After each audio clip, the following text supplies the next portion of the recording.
வணக்கம். ரிமி கிச்சனுக்கு உங்களை வரவேற்கிறேன். இன்றைக்கி நம்ம ஒரு எண்ணெய் கத்திரிக்காய் குழம்பு வைக்க போகிறோம்.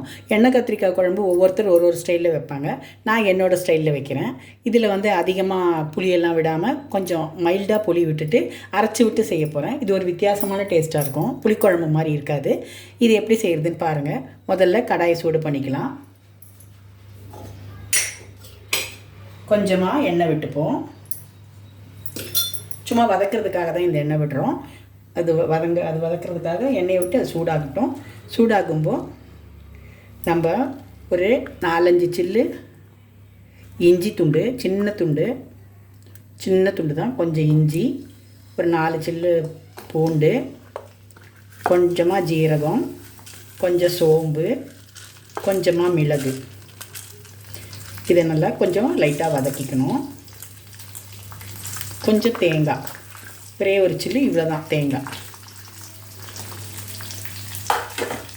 இதை கொஞ்சம் வதக்கிப்போம். சோம்பு, ஜீரகம், மிளகெல்லாம் போடும்போது நல்ல வித்தியாசமான வாசனையாக நல்லாயிருக்கும். யூஸ்வலாக நம்ம வைக்கிற புளிக்குழம்பு மாதிரி இருக்காது.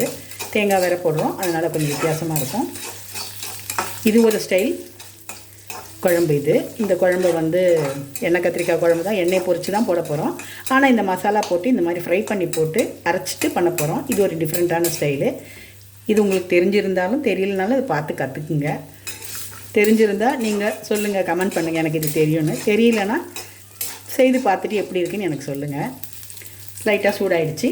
இப்போ நான் ஒரே ஒரு வெங்காயம் நீள வாக்கில் கட் பண்ணியிருக்கேன், 2 பச்சை மிளகா, 2 தக்காளி, இதையும் போட்டுப்போம். இது நல்லா வதங்கட்டும். இது வதங்கும்போது கொஞ்சம் மஞ்சள் பொடியும் போட்டுப்போம்.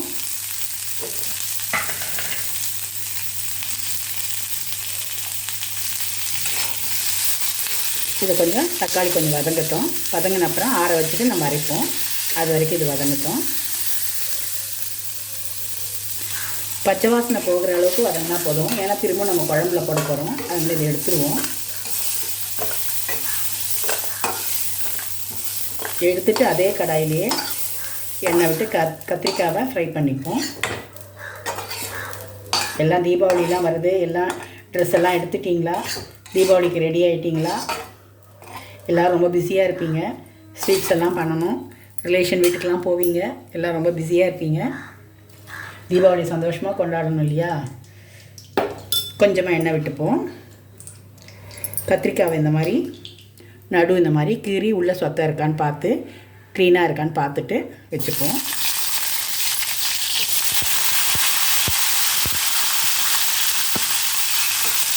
கத்திரிக்காய் நல்லா இதில் வதங்கணும். எண்ணெயிலே கத்திரிக்காய் வதங்கட்டும். எண்ணெய் கத்திரிக்காய் குழம்புன்னு சொன்னோன்னே எண்ணெயில் போட்டு முறுக்கு பொரிக்கிற மாதிரி பொரிச்சு எடுக்கணும்னு நினைக்காதீங்க. சும்மா கொஞ்சம் ஒரு ஸ்பூன் 1.5 ஸ்பூன் எண்ணெய் ஊற்றிட்டு இந்த மாதிரி ஃப்ரை பண்ணி எடுத்தால் போதும். ஏன்னா நம்ம ஹெல்த்தியாக சாப்பிட்ணும் இல்லையா? ஆயில் அதிகமாக சாப்பிட வேண்டாம். அதுக்காக எண்ணெய் கத்திரிக்காய் குழம்பு பேர் சொல்லிவிட்டு என்னடா இவங்க எண்ணெயில் பொரிக்கலையே நினைக்காதீங்க.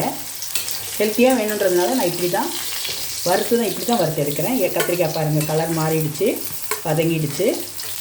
இந்த அளவுக்கு வதங்கினா போதும். நம்ம அதே கடாயில் தான் குழம்பு வைக்க போகிறோம், அதனால் அந்த ஆயில் வேஸ்ட் ஆகாது. பொடி கத்திரிக்காய் வாங்கிக்கோங்க, அப்போ தான் ரொம்ப நல்லாயிருக்கும். இப்போ பாருங்கள், கத்திரிக்காய் நல்லா வதங்கிடுச்சு. எடுத்து தனியாக வச்சுருவோம். இப்போ அதே கடாயில் திரும்ப ஒரு ஸ்பூன் எண்ணெயை விட்டுப்போம். கொஞ்சமாக கடுகு போட்டுப்போம். கடுகு பொரியட்டும். இப்போ கடுகு பொரிஞ்சிடுச்சு. நம்ம ஒரு வெங்காயத்தை கட் பண்ணி வச்சுட்டு அதை போட்டுப்போம். கொஞ்சம் கருவேப்பிலை போட்டுப்போம்.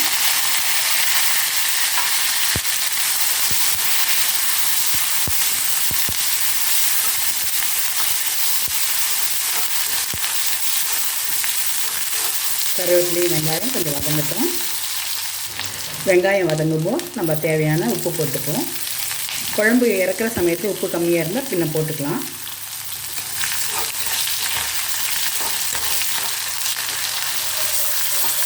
இது வதங்கட்டும்.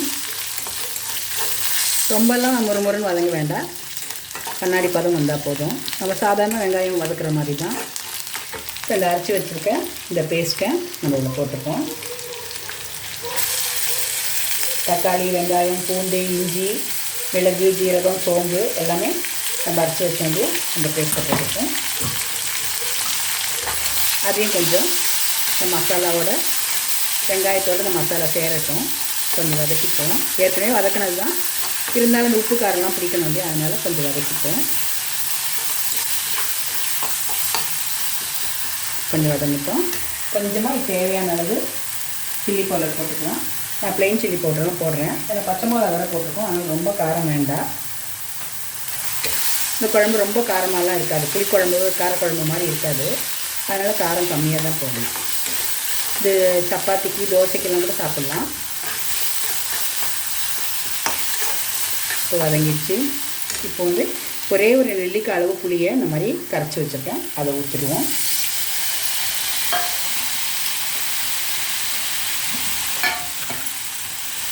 ரொம்ப ஈஸியானது இந்த குழம்பு, எல்லாருமே ட்ரை பண்ணி பார்க்கலாம். இந்த குழம்பு வச்சு ஒரு முட்டை ஆம்லெட் போட்டுட்டோ இல்லை ஒரு அப்பளம் பொரிச்சோ சாப்பிட்லாம், ரொம்ப டேஸ்ட்டாக நல்லாயிருக்கும். இல்லை உருளைக்கிழங்கு ஃப்ரை பண்ணி சாப்பிட்லாம், நல்லாயிருக்கும். இப்போ இது ஊற்றிடுவோம்.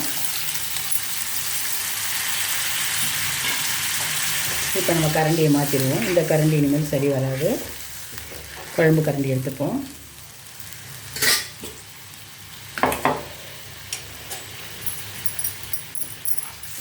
இப்போ கொஞ்சம் கொதிக்கட்டும். கொதிச்சப்புறமா கத்திரிக்காய் போடலாம். இப்படி கெட்டியாக நல்லா இருக்கு பாருங்க. உப்பு சரியாக இருக்கான்னு பார்த்துக்கிறேன். இப்போது உப்பு சரியாக இருக்குது. கத்திரிக்காய் போட்டால் இன்னும் கரெக்டாக நல்லா ஆகிடும். கொஞ்சம் கொதிக்கட்டும். கொதிச்சப்புறம் நம்ம கத்திரிக்காய் போடுவோம். சூடாகட்டும். இப்போ குழம்பு கொதிக்குது. இதுக்கு மேலே நம்ம கொதிக்க விட்டோன்னா குழம்பு ரொம்ப கெட்டியாகிடும். இப்போ நம்ம இந்த கத்திரிக்காய் ஃப்ரை பண்ணி வச்சுருக்கோம் இல்லையா, இந்த கத்திரிக்காவை போட்டுருவோம். ஸ்டவ்வை சிம்மில் வச்சுக்கோங்க. ஏற்கனவே கத்திரிக்காய் வெந்திருக்கு, சும்மா போட்டுட்டு அப்படியே இறக்கிடலாம், ஏன்னா மசாலாலாம் அதில் பிடிக்கணும், அவ்வளோதான். ஈஸியான எண்ணெய் கத்திரிக்காய் குழம்பு, அரைச்சி விட்ட குழம்பு. இது வித்தியாசமான குழம்பு. இது எல்லாருமே சாதா புளிக்குழம்பு மாதிரி தான் வைப்பாங்க. இது மாதிரி வச்சு பாருங்கள் நீங்கள் எப்படி இருக்குன்னு. ரொம்ப நல்லாயிருக்கும், எல்லாருக்கும் ரொம்ப பிடிக்கும். இட்லி தோசை கூட ரொம்ப நல்லாயிருக்கும். சூப்பராக இருக்குது. புளிக்குழம்பும் இல்லை, அரைச்சி விட்ட குழம்பும் இல்லை, ஒரு மாதிரி குருமாவோட வாசனையும் இருக்குது. இஞ்சி பூண்டெல்லாம் இருக்குது இல்லையா, ரொம்ப நல்ல வாசனையாக இருக்குது. நீங்களும் இதை ட்ரை பண்ணி பாருங்கள். ஒரு 1/4 கிலோ கத்திரிக்காய் இருந்தால் போதும். ஒரு 3 பேர் 4 பேர் சாப்பிட்றதுக்கு செய்திடலாம். ரொம்ப நல்லாயிருக்கும். இதுக்கு அதிகம் செலவும் இல்லை, வீட்டில் இருக்க பொருளை வச்சு தான் நம்ம பண்ண போகிறோம். ரொம்ப ஈஸியானது, ரொம்ப டேஸ்டியானது. அவ்வளோதான், குழம்பு கொதிச்சிட்ருக்கு. இப்போ நம்ம ஸ்டவ் ஆஃப் பண்ணிவிடுவோம். ஈஸியான எண்ணெய் கத்திரிக்காய் அரைச்சி விட்ட குழம்பு ரெடி ஆகிடுச்சு. இது எல்லோரும் ட்ரை பண்ணி பாருங்கள். ரெமி கிச்சன் எல்லோரும் சப்ஸ்கிரைப் பண்ணுங்கள், லைக் பண்ணுங்கள், ஷேர் பண்ணுங்கள். தேங்க்யூ.